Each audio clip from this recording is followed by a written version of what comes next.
کافروں کی صف میں تہلکہ مچا دیا. 1 دن 2 دن 3 دن 4 دن جنگ فتح ہی نہیں ہوتی. عیسائی بادشاہ نے بلایا سپہ سالار کو, پوچھا بھائی ماجرا کیا ہے؟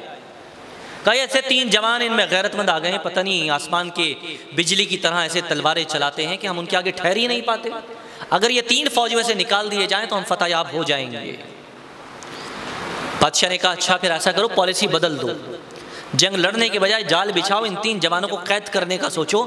اگر یہ اتنے کام کے جوان ہیں اور اگر یہ ہمارے کام آ گئے, ہمارے پاس آ گئے, تو ہم تو دنیا کو فتح کر لیں گے. یہ 3 نوجوان قید کر کے میرے پاس زندہ لے آؤ. اگلے دن جنگ کی پالیسی بدل دی گئی. 3 نوجوانوں کو گھیرا گیا, گھیر کر قید کر کے زندہ پکڑ کر بادشاہ کے دربار میں لے آئے. اب جب بادشاہ کے دربار میں لائے تو بادشاہ نے کہا اتنے قیمتی حسین جوان, چرتی جوانی ہے, میں دولت پیش کروں گا, دولت قبول کریں گے. میں لڑکیاں پیش کروں گا, لڑکیاں قبول کریں گے. میں شراب پیش کروں گا, شراب کے نشے میں دھن ہو جائیں گے. یہ گانے اور باجے اور ڈھول کی طرف پر ناچنے لگ جائیں گے. میں ان کو دھوکہ دے دوں گا, شاید یہ دھوکے میں آ جائیں. اسے معلوم نہیں تھا یہ دنیا کے پلے ہوئے نہیں, یہ نبی کے ٹکڑوں پہ پلے ہوئے غلام ہیں. وہ سمجھتا تھا کہ غیروں کے ٹکڑوں پہ پلے ہوں گے, انہوں نے بھی حرام کھایا ہوگا, ان کی رگوں میں بھی بغیرتی ہوگی. اسے نہیں پتا تھا یہ نبی کے ٹکڑوں پر حلال کھانے والے غیرت مند جوان ہیں. تینوں کو دربار میں کھڑا کیا گیا.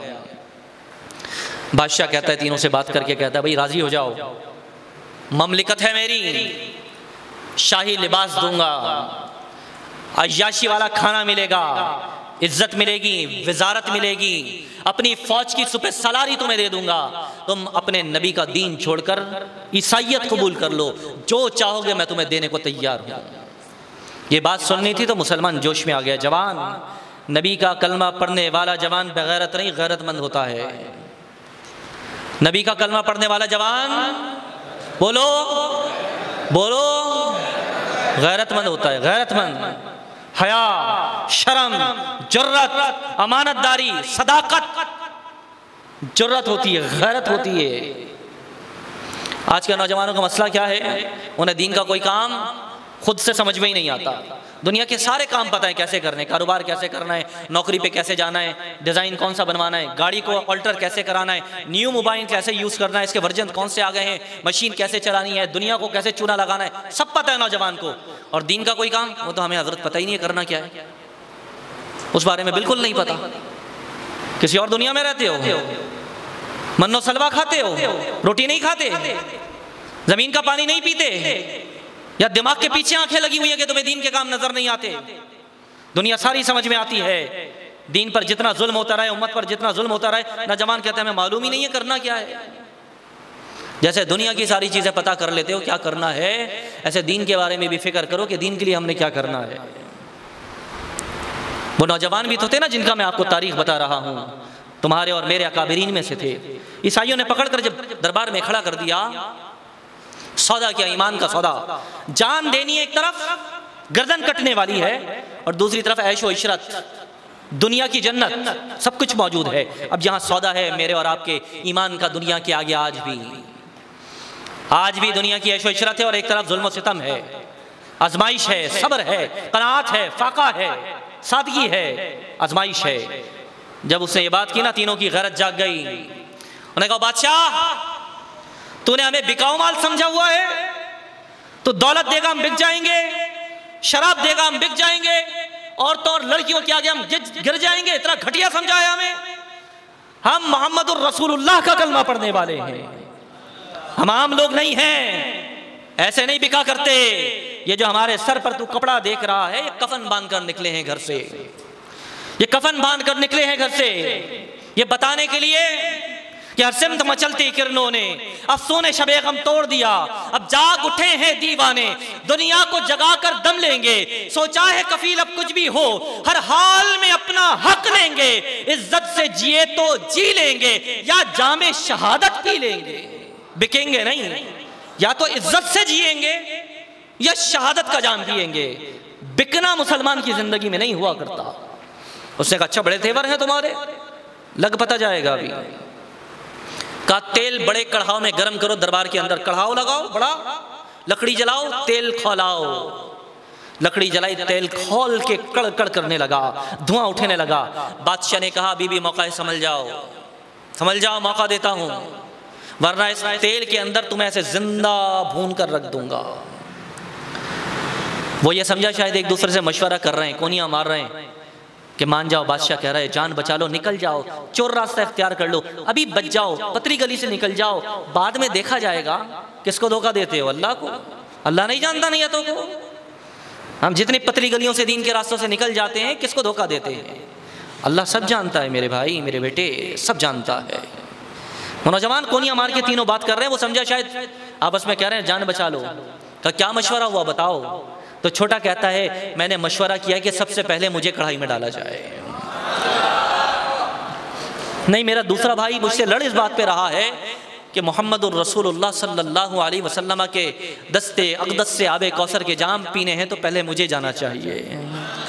بڑا کہتا ہے کہ میرے ہوتے ہوئے چھوٹے بھائی میرے سامنے قربان ہو، غیرت گوارا نہیں کرتی، نبی کے دین پر جان دینا ہے تو پہلے بڑا جوان میں ہوں، میں قربان ہونے کو تیار ہوں۔ ہم لڑ اس بات پر نہیں رہے کہ ہم یہاں سے جان بچا کر چلے جائیں، ہم تو اس بات پر لڑ رہے ہیں کہ پہلے خوش نصیب کون بنتا ہے جو نبی کے دین پر جان لٹانے والا بنے گا۔ ہمارے لڑنے کے انداز اور ہیں، ہمارے سوچنے کے انداز اور ہیں۔ وہ پریشان ہو گیا کہ شاید باتیں ہیں ان کی۔ بڑے والے کو پکڑا، زنجیروں میں جگڑا کا لٹکاو اس کو، چشمے تصور میں لے کر آؤ جوانوں۔ کڑھاؤ میں کھولتا ہوا تیل زنجیر سے لٹکا کر ایسے زندہ بڑے بھائی کو تیل میں ڈالا گیا۔ کڑ کڑ کر کے ہڈیاں چربی پگھلنا شروع ہوئی جسم سے۔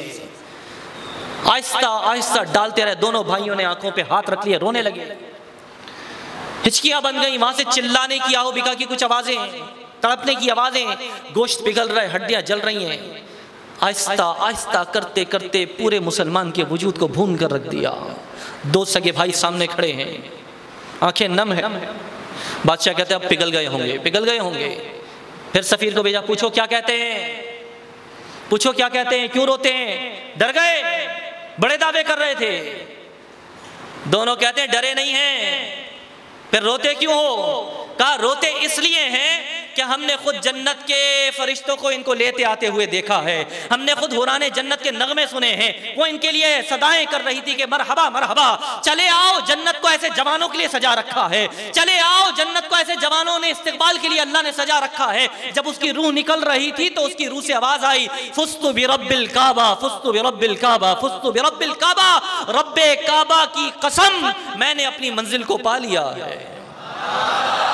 کہا جب ہم نے اس کی خوش نصیبی کو دیکھا تو رونے لگے ہیں کہ ہمارا بھائی اپنی منزل کو پا گیا، ہم پیچھے رہ گئے، ہم اس بات پر رو رہے ہیں۔ کہتے ہیں اچھا، دوسرے کو پکڑا، زنجیروں میں جکڑا، پھر کہا بی بی باز آ جاؤ، موقع ہے۔ انہوں نے کہا ہم تو گھر سے سوچ کر نکلے تھے، تمہیں زندگی عزیز ہوتی ہے، مسلمان کو شہادت عزیز ہوتی ہے۔ تم یہاں جینا چاہتے ہو، مسلمان وہاں جینا چاہتا ہے۔ تم دنیا کے جام پر بھروسہ کرتے ہو، ہم آب کوثر کے منتظر ہوا کرتے ہیں۔ تم دنیا کے حسن کے پرستار ہوگے، ہم والضحیٰ کے نالین، مکھڑے والے کے نالین کے پرستار ہیں۔ ہمارا تمہارا کوئی مقابلہ نہیں ہے۔ اس نے کہا اس کو بھی ڈالو آگ کے اندر۔ دوسرے بھائی کے جسم کو تڑپتا دیکھ کر چھوٹا بھائی رہ گیا، تڑپ گیا وہ بھی۔ جیسے روح پرواز کر گئی، فضا خوشبوؤں سے معطر ہو گئی، جیسے محبوب دو عالم نے خود ہی کملی میں سمیٹ لیا ہو، جیسے مشک عنبر بار کے جھونکے آ گئے ہوں، جیسے باد نسیم یہیں چلا کرتی ہو، سلسبیل کا پانی اسے ہی ملا کرتا ہو، ایسے مشک عنبر بار کی طرح فضا مہک اٹھی ہے۔ آخری جوان چھوٹا نوجوان 18 سال کا رہ گیا۔ سفیر وزیر آ کر کہتے بادشاہ رحم کرو، میرا ایک مشورہ مان لو، یہ سب سے قیمتی جوان ہے، سب سے طاقتور ہے، سب سے جوہر والا ہے، اسے میرے حوالے کرو، میں اسے عیسائی بنا دوں گا۔ 2 جانیں تم نے ضائع کر دی ہیں، اسے میرے حوالے کرو، میں اسے عیسائی بنا کر تمہارے حوالے کر دوں گا، پھر یہ ہماری فوج کا سپاہی ہوگا، دیکھنا کیا انقلاب لائے گا۔ بادشاہ کہتا ہے ممکن ہے؟ وزیر کہتا ہے بالکل ممکن ہے۔ بادشاہ کہتا ہے تمہارے حوالے کر دیا، مجھے کل پرسوں بس فیصلہ سنا دو۔ کہتا ہے پرسوں ورسوں کیا، 1 رات کی بات ہے، 1 رات، صبح یہ عیسائی ہوگا۔ بادشاہ کہتا ہے بڑا تمہیں مان ہے؟ کہتا ہے ہاں، میری ایک دوشیزہ بیٹی ہے، نوجوان لڑکی، جس کے حسن پر سارا محلہ مرتا ہے، اسے دیکھنے کے لیے ہر ایک ترستا ہے۔ میں نے آج تک اس کا استعمال کبھی چال میں نہیں کیا ہے، لیکن آج مجھے لگتا ہے اس نوجوان کے لیے مجھے اس دوشیزہ کا استعمال کرنا پڑے گا۔ 1 رات کی بات ہے، صبح یہ عیسائی ہوگا، اس کا ایمان ایسے اچک لے گی۔ بادشاہ نے کہا ٹھیک ہے۔ وزیر ساتھ لے گیا، شاہی لباس پیش کیا، ٹھکرا دیا، شاہی محل پیش کیا، ٹھکرا دیا، خاموشی سے کمرے میں لے جایا گیا، کہا کھانا کھاؤ، کہا نہیں کھاتے، پانی پی لو، نہیں چاہیے، لباس پہنو، کہا نبی پاک کے جہاد کے لیے، دین کے لیے پھٹا ہوا لباس جسم پر، یہی ہمارا بادشاہت کا لباس ہے، یہی قبول ہے۔ رات کی تنہائی ہوئی، سب سو گئے، اچانک دروازہ کھلا، ایمان کی آنکھوں سے دیکھ لیا جوان نے کہ کوئی نیم برہنہ حالت میں کمرے میں داخل ہو رہی ہے۔ یہ غیرت مند جوان تھے جو اپنی پلکیں بھی نہیں اٹھاتے تھے کہ غیر پر نگاہ پڑ جائے تو ایمان چلا جائے گا۔ کس طرح نبی پاک کے جلوے دل میں آئیں گے؟ اگر نگاہیں ناپاک ہو گئیں تو کس طرح میں دیدار کر سکوں گا؟ اپنی آنکھوں کو ساری زندگی طہارت کے وضو کراتے تھے، آنسوؤں سے پاک کیا کرتے تھے، آنکھوں کو غسل دیا کرتے تھے۔ ایک رسم ہے غسل کعبہ کی، ایک رسم ہے اس دل کے کعبے کی، ایک رسم ہے غسل کعبہ کی، ایک رسم ہے اس دل کے کعبے کی۔ اس میل کو زمزم دھوتا ہے، اس میل کو آنسو دھوتے ہیں۔ اس نے ایمان کی غیرت کی نگاہوں سے جیسے ہی دیکھا تو کہا اللہ اکبر، نماز کی نیت باندھی اور کھڑا ہو گیا۔ 1 گھنٹہ نہیں، 2 گھنٹے نہیں، 3 گھنٹے نہیں، رات پوری گزر گئی، وہ قیام ہی کرتا رہا، تلاوت قرآن ہی کرتا رہا، سجدہ کرتا رہا، رکوع کرتا رہا۔ دوشیزہ کھڑی رہی، اس نے نگاہ اٹھا کر بھی نہیں دیکھا۔ کیسے دیکھے؟ جس کی نظروں میں جلوہ جانا ہو وہ کسی اور کو کیا دیکھے؟ تیرے طلبوں پہ جو ہے غیر کا منہ کیا دیکھیں، کون نظروں پہ چڑھے دیکھ کے طلبہ تیرا۔ اس نوجوان لڑکی نے جا کر اپنے باپ سے کہا آج مسلمانوں کی عبادت کی خاص رات تھی، وہ پوری رات عبادت کر رہا تھا، بادشاہ سے کہو 1 رات اور دے دے، کل تھوڑی ہوگی عبادت کی رات، ایک بار نگاہ اٹھا لے گا ہٹا نہیں سکے گا، میں اس کو عیسائی کر کے چھوڑوں گی۔ اگلی رات آئی، تنہائی کا عالم ہے، پھر نوجوان نے محسوس کیا کوئی دوشیزہ داخل ہونے والی ہے، اس نے تلاوت قرآن شروع کر دی، نگاہیں جھکائیں اور قرآن پاس ہے، قرآن کی تلاوت ہو رہی ہے۔ 1 صفحہ پڑھ کے نگاہ اٹھا لے گا، 2 پڑھ کے اٹھا لے گا، 3 پڑھ کے اٹھا لے گا، یہ کیسا دیوانہ ہے؟ نگاہ ہی نہیں اٹھاتا، کیسے اٹھائے؟ یار کا خط پڑھ رہا ہے تو کسی اور کی باتیں کیسے سنیں؟ یار کا خط آیا ہوا ہے، پیغام آیا ہوا ہے، وہ پڑھ رہا ہے، سمجھ رہا ہے، اس سے فرصت ملے تو دنیا والوں کی باتیں سنیں۔ پڑھتے پڑھتے رات گزر گئی، تیسری رات آ جاتی ہے، پھر دوشیزہ داخل ہوتی ہے، یہ سجدے میں چلا جاتا ہے، آنکھوں میں آنسو ہیں، یا اللہ میرے ایمان کا سودا ہونے لگا ہے، تو بچا لے، تیرے فضل سے بچ جاؤں، یا اللہ میری جوانی کی حفاظت فرما، آنکھوں میں آنسو ہیں، سجدے میں سر ہے، پوری رات سجدے میں گزار دی ہے۔ دوشیزہ پریشان ہو گئی ہے، کہتی ہے ابا جان یہ تو عجیب مخلوق ہے، لوگ میرے حسن پر مرتے تھے، یہ نگاہ ڈالنا گوارا نہیں کرتا، نہ جانے کون سی کتاب پڑھ رہا تھا کہ میرے دل پہ اثر کرنے لگ گئی ہے، لیکن میں پھر جاؤں گی، سنوں گی، دیکھوں گی کیا جادو کرتا ہے، کیا طلسماتی شخصیت ہے، کیا حسن ہے، کیا جوان ہے، کیا کمال ہے، کیا اس کی شرافت ہے، میں پھر جاؤں گی، پھر دیکھوں گی۔ 40 راتیں گزر گئیں، 1 نہیں، 2 نہیں، 3 نہیں، 4 نہیں، جوان 40 راتیں گزر گئیں، یہ نبی کا غلام نگاہ اٹھا کر دیکھتا تک نہیں ہے۔ ایسے ہی جوانی لے کر آؤ۔ 40 راتوں میں اس کے تقوی نے، اس کی طہارت نے، اس کی نمازوں نے، اس کی تلاوت نے اس لڑکی پر ایسا اثر ڈالا جو ایمان لینے آئی تھی وہ اپنے آپ کو بیچ بیٹھی، اپنا سودا کر بیٹھی۔ ایک دن پورے کپڑے میں لپٹ کر باحیا ہو کر ادب سے دروازے کی اوٹ میں کھڑی ہو کر کہتی ہے اے نوجوان، کیا تو بھی وہی دل رکھتا ہے جو اوروں میں ہوا کرتا ہے؟ کیا تیری بھی وہی جوانی ہے جو عام انسانوں میں ہوا کرتی ہے؟ کیا تو اس زمین کا کوئی انسان نہیں، آسمان سے اترا کوئی فرشتہ ہے؟ اپنا تعارف تو کرا دے۔ یہ کتاب جو تو پڑھتا ہے نہ جانے اس میں کیسا سحر ہے، سنتے ہی دل پر اثر کر جاتی ہے۔ جو قیام تو کرتا ہے نہ جانے کیسی ادائیں ہیں، دل ڈوبنے لگ جاتا ہے۔ تو کرتا کیا ہے؟ اس نے کہا میں کچھ بھی نہیں کرتا، میرے آقا نے کتاب عطا کی ہے، میں اس کی تلاوت کرتا ہوں، ایک انداز عطا کیا ہے، میں اس میں عبادت کرتا ہوں۔ کہا آقا؟ کون سا آقا؟ کون سا بادشاہ؟ آپ کا بھی کوئی آقا اور بادشاہ ہے؟ کہا ہاں، ہمارے آقا اور ہمارے بادشاہ کا نام ہے محمد الرسول اللہ، اللہ کے رسول ہے، وہ اللہ نے بھیجا ہے، یہ ان کی طرف سے بھیجی ہوئی ایک کتاب جو اللہ کی کتاب ہے، میں اسے پڑھتا ہوں۔ کہا میں پڑھ سکتی ہوں؟ کیا میں تمہارے آقا سے مل سکتی ہوں؟ کیا میں یہ لطف کے مزے اٹھا سکتی ہوں؟ اس نے کہا الحمدللہ، یہ دین ہر ایک کو قبول کرتا ہے، اس دین میں بڑی محبتیں ہیں، بڑی وسعتیں ہیں، کوئی بہت دور بھی چلا جائے، 2 آنسو بہا کر لوٹ آئے تو میرا رب سب کو معاف کر دیا کرتا ہے، میرے آقا کملی میں چھپا لیا کرتے ہیں۔ اس نے کہا اس کے لیے کرنا کیا ہوگا؟ نوجوان نے کہا غسل کر کے پاک کپڑے پہن کر پردے میں آ جا، میں تجھے نبی کی غلامی کا سبق پڑھا دیتا ہوں۔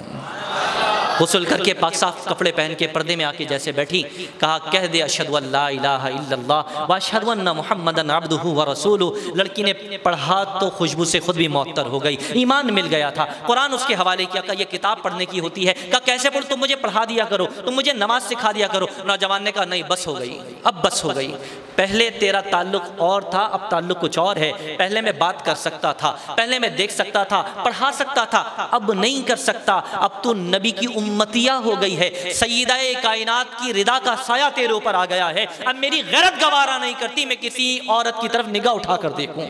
تو مسلمان بہن ہے، بغیر پردہ دیکھ نہیں سکتا، میں اکیلے میں تنہائی میں بات نہیں کر سکتا، تنہا بٹھا نہیں سکتا، کیونکہ میرے دین نے اب منع کر دیا ہے۔ وہ کہتی ہے عجیب بات ہے، میں سیکھوں گی کیسے؟ مجھے یہاں سے لے چلو، پھر کوئی تو طریقہ ہوگا ساتھ رہنے کا جو مجھے دین سکھائے۔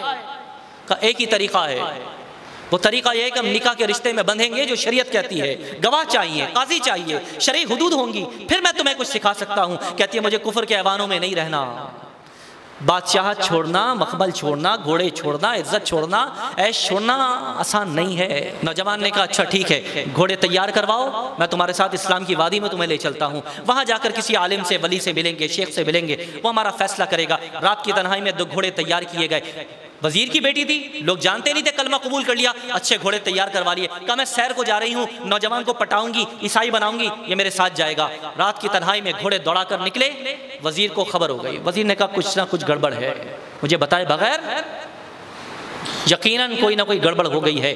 فوج کو پیچھے بھیجا، جاؤ دونوں کو پکڑ کر لاؤ زندہ۔ گھوڑے پیچھے دوڑنا شروع ہوئے، آگے دونوں مجاہد، اللہ پر یقین کرنے والے، رسول سے پیار کرنے والے، پیچھے کفر، دوڑتے دوڑتے دوڑتے دوڑتے آگے نکلے۔ جب دیکھا کہ فوج قریب آ رہی ہے تو لڑکی جوان سے کہتی ہے گھوڑے قریب آ گئے، فوج قریب آ گئی، دیکھنے میں ہزاروں میں ہیں، کیا کریں؟ سرنڈر کر دیں، رک جائیں؟ اس مرد قلندر نے کہا میں کوئی عام انسان نہیں ہوں، نبی کا کلمہ پڑھنے والا مرد مجاہد ہوں، ایمان والا ہو تو 1000 پر بھی غالب آ جاتا ہے، ایمان اگر پختہ ہو تو 1000 پر کافی ہوتا ہے۔ کہا میں لڑوں گا ان سے، پیچھے کھڑی ہو جاؤ، میں پلٹ کر مقابلہ کروں گا۔ تلوار لے کر غیرت مند کھڑا ہو گیا اکیلے۔ جب فوج قریب آئی تو دیکھا دھول نہیں ہے، دھول نہیں ہے بلکہ نور کے حالے اٹھ رہے ہیں، نور ہی نور ہے، نقاب پوش ہیں، نعرے تکبیر کی صدائیں ہیں، تلواریں ہاتھ میں ہیں، خوشبو سے معطر ہیں۔ وہ نوجوان حیران اور پریشان ہو کر چشمے تصور میں کہنے لگا۔ اب میں آگے کا واقعہ کو چشمے تصور میں سنا رہا ہوں کیونکہ تاریخ کی کتابوں کا ہے۔ وہ چشمے تصور میں دیکھ کر کہنے لگا کہ فوج میرے سامنے آنے لگی ہے اور نقاب پوش کچھ افراد موجود ہیں۔ جیسے وہ قریب پہنچتے ہیں، نعرے تکبیر کی آواز بلند ہوتی ہے، وہ کہتے ہیں تم مسلمان ہو؟ کہتے ہیں ہاں مسلمان فوج ہے۔ یہاں کیا کرنے آئے ہو؟ کہنے لگے کہ ہم یہاں پر اس لیے آئے ہیں کہ تمہارا نکاح کرا دیں۔ کس لیے آئے ہیں؟ تمہارا نکاح کرانے کے لیے آئے ہیں۔ کہتے تم ہو کون؟ تمہیں خبر کس نے دی ہے؟ تو وہ فوج کہتی ہے جاننا چاہتے ہو ہم کون ہیں؟ کہنے لگے ہاں جاننا چاہتے ہیں۔ کہا جس نبی کا کلمہ پڑھ کر تم نے دین قبول کیا ہے اور جس نبی کے لیے شہادت دینے کو تیار ہو، اس نبی کے نواسے امام حسن اور امام حسین ہیں، اور یہ شہدائے کربل کی فوج ہے جو آج تمہارا نکاح کرانے کے لیے آئے۔